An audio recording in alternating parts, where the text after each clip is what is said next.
Salut à tous, bienvenue sur cette nouvelle aventure où je vous emmène avec moi sur ma moto à travers les paysages magnifiques du Jura. Cette région réputée pour ses routes sinueuses, ses montagnes et ses forêts luxuriantes est un véritable paradis pour les amateurs de moto et les passionnés de nature.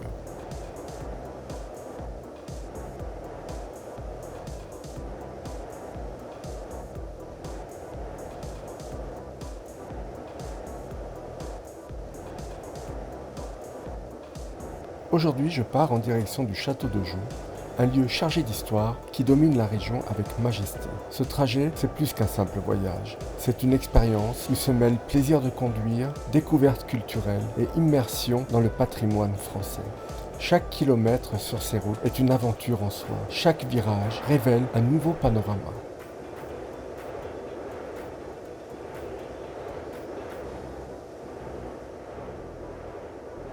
Voyager en moto, c'est bien plus qu'un mode de transport. C'est une manière de vivre et de raconter des histoires, de capturer la beauté des paysages et de partager avec vous des moments uniques. Dans cette vidéo, je vais vous montrer non seulement les routes splendides que j'emprunte, mais aussi les coulisses de ma passion pour la création de contenu, le tournage, les défis techniques et ce que cela représente en termes d'énergie et de dévouement. Alors, attachez votre casque, mettez-vous à l'aise et laissez-moi vous embarquer dans cette escapade où l'histoire rencontre l'aventure sur deux roues.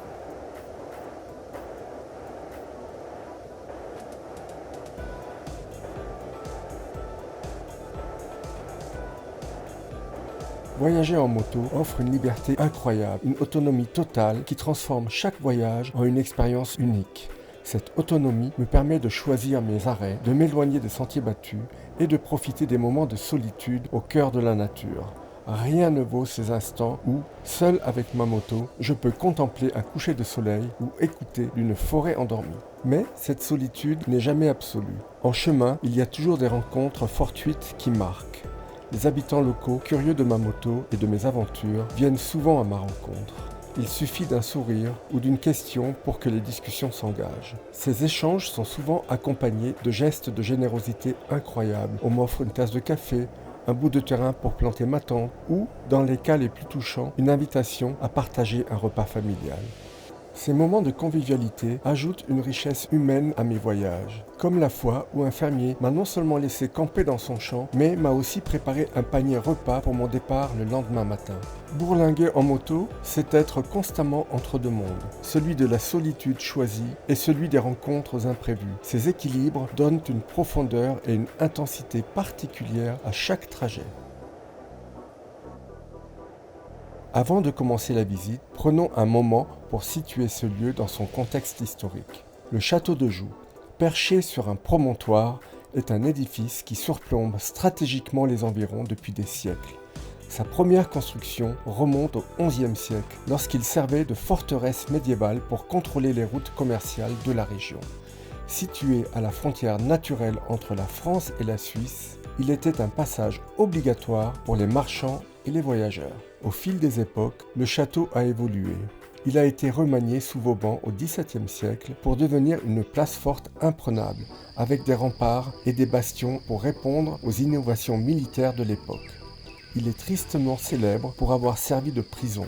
Parmi les figures marquantes qui y furent enfermées, on compte Toussaint Louverture, le héros de l'indépendance haïtienne, capturé par les troupes de Napoléon et détenu ici dans des conditions extrêmement dures jusqu'à sa mort.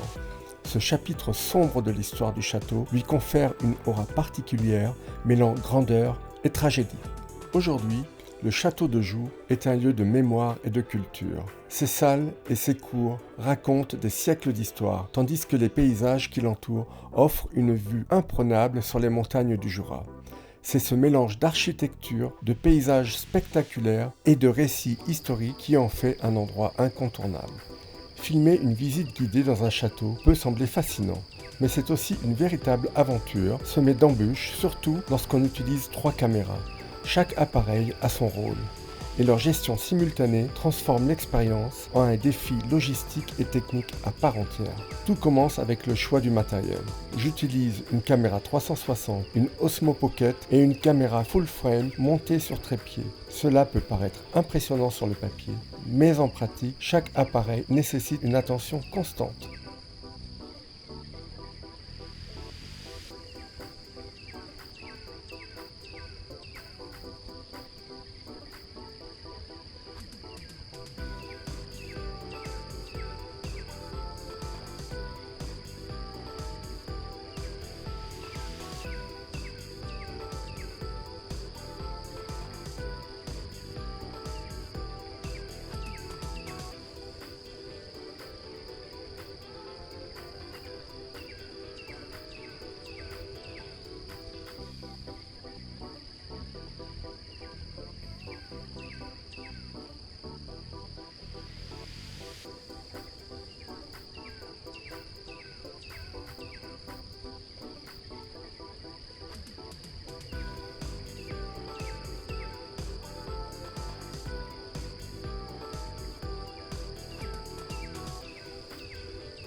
Les châteaux, par nature, ne sont pas conçus pour faciliter le tournage. Les escaliers en colimaçon, les portes basses et les couloirs étroits posent des problèmes dès que vous essayez de transporter du matériel. Avec la caméra 360 fixée au-dessus de ma tête sur un stick, chaque passage bas devient un risque potentiel de collision. Cela exige une vigilance constante pour éviter de cogner le plafond ou d'endommager l'équipement. Les escaliers anciens, souvent usés et irréguliers, représentent une double menace. D'une part, ils compliquent les déplacements avec du matériel à la main, notamment le trépied de la caméra full frame. D'autre part, ils nécessitent une stabilité parfaite lors de la capture d'images pour éviter les secousses. C'est là que l'Osmo Pocket entre en jeu, avec sa stabilisation qui sauve la mise. Mais même avec cet outil, monter et descendre tout en filmant reste une prouesse physique et technique. Dans une visite guidée, on ne peut pas se permettre de ralentir ou de perturber le groupe. Cela signifie que chaque prise de vue doit être rapide et efficace sans avoir le luxe de refaire un plan. De plus, gérer 3 caméras dans ces conditions peut vite devenir stressant. Régler l'angle de la caméra 360, ajuster le cadre de l'Osmo Pocket tout en positionnant correctement la caméra full frame demande une concentration absolue.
Dans un château, l'espace est souvent organisé en enfilade, avec des pièces qui s'enchaînent rapidement. Il faut anticiper chaque mouvement du guide et chaque changement de direction. Si le groupe avance trop vite, je risque de manquer un angle important ou de ne pas avoir le temps de repositionner le trépied.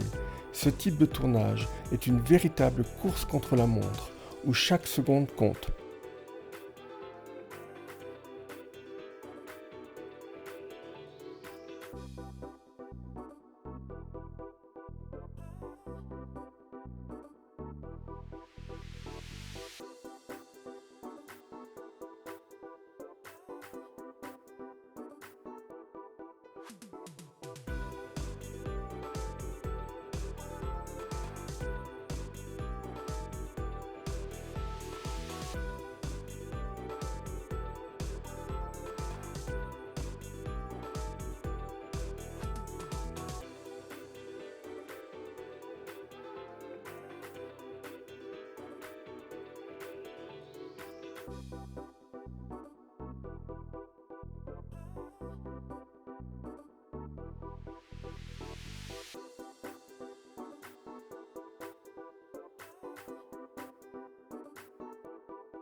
Les intérieurs de châteaux ne sont pas toujours bien éclairés et les changements de luminosité entre les pièces peuvent perturber les réglages de caméra. La caméra full frame offre une excellente qualité en basse lumière, mais nécessite des ajustements constants. Pendant ce temps, il faut s'assurer que les autres caméras ne perdent pas en qualité, ce qui demande une surveillance permanente.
Les trépieds et le stick de la caméra 360 peuvent gêner les déplacements ou attirer trop l'attention. Il faut donc filmer avec discrétion, éviter de bloquer les passages et s'assurer que ma présence ne perturbe pas l'expérience des autres.